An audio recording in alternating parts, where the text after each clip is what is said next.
السلام علیکم ورحمۃ اللہ وبرکاتہ۔ اگلا حرف ہے قوف۔ دیکھیں جب آیت مبارکہ کے اندر یہ قوف بنا ہوتا ہے، چھوٹا سا لکھا ہوتا ہے، اسے وقف مجوز کہتے ہیں۔ مطلب یہاں پہ نہیں رکنا، کنٹینیو چلتے چلے جائیں، ہم نے یہاں پہ رکنا نہیں ہے۔ یہ چھوٹا سا 5 بنا ہوتا ہے بعض جگہوں پہ، یہ چھوٹا سا 5 بنا ہوتا ہے، یہ عربی میں 5 کہلاتا ہے۔ اس کا مطلب ہوتا ہے ڈونٹ سٹاپ، یعنی کہ یہاں پہ آپ نے نہیں رکنا۔ یہاں پہ علماء اکرام کے نزدیک تھوڑا سا اختلاف پایا جاتا ہے۔ کچھ علماء کہتے ہیں ان کے نزدیک بہتر ہے کہ ٹھہر جائیں، اور کچھ کہتے ہیں کہ آپ نہ ٹھہریں، لیکن آپ کوشش کرتے جائیں، رکیں نہ کریں۔ 5 کا مطلب ہے کہ ملا کر پڑھتے چلے جانا، کیونکہ بات ابھی جاری رہے گی، اس لیے اس کے بارے میں علماء کے نزدیک چونکہ اختلاف ہے، آپ بھی توجہ سے اس کو یہاں پہ بہتر ہے کہ نہ رکیں، آپ پڑھتے چلے جائیں۔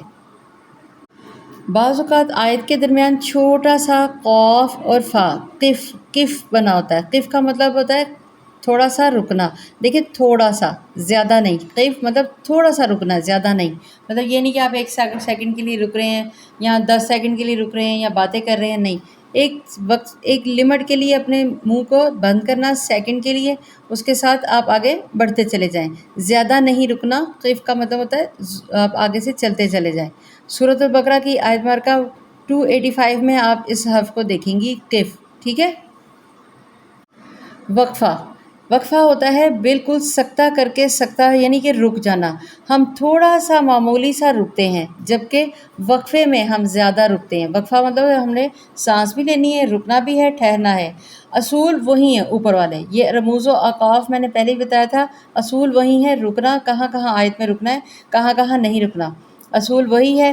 آواز کو ہم روکیں گے وقفے کے اندر، یاد رکھیں جہاں پہ یہ وقفہ لکھا ہوگا، آواز کو ہم روکیں گے، لیکن سانس نہیں توڑنی، سانس کو بالکل نہیں روکنا، اس کو ہم روکے بغیر اس کو ملا کر، آگے سے ملا کر پڑھتے چلے جائیں گے۔ اس کا معنی ہوگا قف، وقفہ، تھوڑی دیر کے لیے رک جانا، زیادہ نہیں۔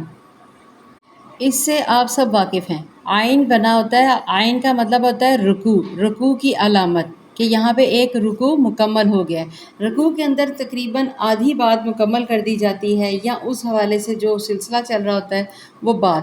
آئین کا مطلب ہوتا ہے رکوع، ایک رکوع، اس میں 12 آیات بھی ہو سکتی ہیں، 15 بھی ہو سکتی ہیں، 20 بھی ہو سکتی ہیں، 50 بھی ہو سکتی ہیں۔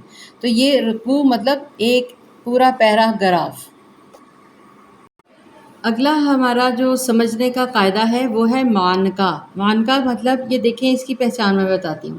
ایک آیت ہوتی ہے، اس میں دیکھیں جیم پڑا ہوتا ہے، اس کے اوپر 3 ڈاٹس ہوتے ہیں، یا بعض اوقات خالی آیت کے اندر بھی یہ 3 ڈاٹس بنے ہوتے ہیں، چھوٹے چھوٹے۔ سورۃ البقرہ کے شروع والی پہلی ہی آیت میں بھی ایک آیت کے اندر 2 دفعہ یہ ڈاٹس آئے ہوئے جیم کے ساتھ، معانقہ کہتے ہیں اس کو یہاں پہ۔ سورۃ الفرقان آیت نمبر 32 میں آپ دیکھیے گا، سورۃ البقرہ کی بھی سب سے پہلی آیت جو ہے الف لام میم کے آگے ذالک الکتاب، اس میں بھی آپ بے شک یہ نوٹ کر سکتے ہیں۔ 32 کا حوالہ میں دے رہی ہوں کہ قرآن کریم میں کم آئے ہیں یہ معانقہ جو ہے نا، یہ 3 ڈاٹس کبھی جیم کے اوپر ہوتے ہیں، کبھی الگ الگ ہوتے ہیں، تو یہ 3 ڈاٹ بہت کم آئے ہیں۔ ایک ہی آیت میں 2 مرتبہ جب یہ آ جاتے ہیں تو اس کا قاعدہ ہے کہ آپ ان 2 میں سے کسی ایک پر رکیں گے۔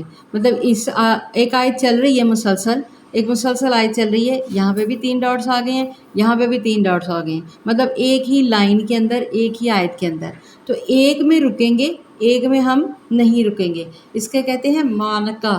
اس کا قاعدہ میں نے پہلے بتا دیا کہ ایک جگہ پہ آپ رکیں گے، ایک پر نہیں ٹھہرنا۔ اب ہم آج پڑھیں گے قف النبی صلی اللہ علیہ وآلہ وسلم۔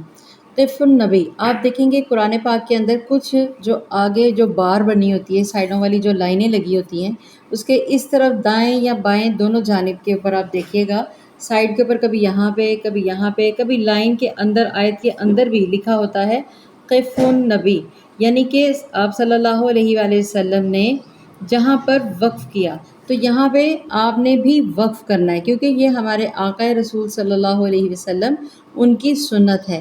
اور یہ رکنا یہاں پر جہاں پہ لکھا ہو وقف نبی تو وہاں پہ مستحب ہے، یعنی وہاں پہ رکنا بہت زیادہ مستحب ہے۔ آقا رسول صلی اللہ علیہ وسلم نے چونکہ وقف کیا تو یہ سنت کو فالو کرتے ہوئے ہم بھی اس کو فالو کریں گے۔ اب اگلا آ جاتا ہے وقف منزل۔ یہ دیکھیں وقف منزل بھی آپ دیکھیں گے قرآن پاک میں آپ کو 7 منزلیں ملے گی کبھی، اور نیچے بھی لکھا ہوتا ہے اور سائڈ کے اوپر بھی وہی والی بات کہ قرآن پاک کی سائڈ کے اوپر بھی بعض اوقات لکھا ہوتا ہے وقف منزل۔ اب اس کا پیچھے کیا ہے سلسلہ؟ یہاں پر حضرت جبرائیل علیہ السلام نے وقف کروایا یا کیا تو رکنا مستحب ہے، یعنی یہاں پہ ٹھہرنا مستحب ہے۔ وقف منزل جہاں پہ لکھا ہو وہاں پہ کیا ہوا؟ حضرت جبرائیل علیہ السلام نے وقف کیا۔ حضرت جبرائیل علیہ السلام جو آپ صلی اللہ علیہ وآلہ وسلم پر وحی لے کر نازل ہوتے تھے، تو انہوں نے وقف کیا، تو یہاں پہ بھی رکنا کیا ہے؟ مستحب ہے، رکنا ٹھہرنا۔ قرآن پاک میں کچھ مقامات پر آپ کو بھی نظر آئے گا۔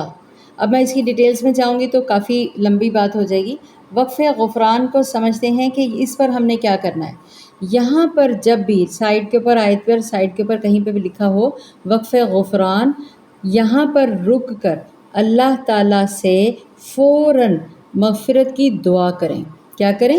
یہاں پہ جہاں پہ لکھا ہو وقف غفران، اللہ تعالیٰ سے رک کر فوراً مغفرت کی دعا کریں۔ استغفار کے علاوہ اب آپ کہیں گے ہم کہیں استغفر اللہ، نہیں میرے بچے، استغفار سے مطلب ہے اللہ تعالیٰ سے عاجزی کے ساتھ مغفرت کی دعا کرنا۔ دنیا اور آخرت کی تمام پریشانیاں تکلیفیں ان سب کے حوالے سے بھی آپ دعا کر سکتے ہیں، لیکن استغفار کو زیادہ کنسیڈر علماء کے نزدیک کہا گیا ہے کہ جب بھی دعا کریں استغفار کو کنٹینیو کریں۔ اللہ تعالیٰ سے جہنم کے عذاب، دنیا کے عذاب، آخرت کے عذاب، یا ہمیں دنیا میں کافی معاملات ہوتے ہیں تو وہاں اس حوالے سے استغفار کریں، یا جو بھی دعا آپ کرنا چاہیں وہ بھی کر سکتے ہیں وقف غفران پر۔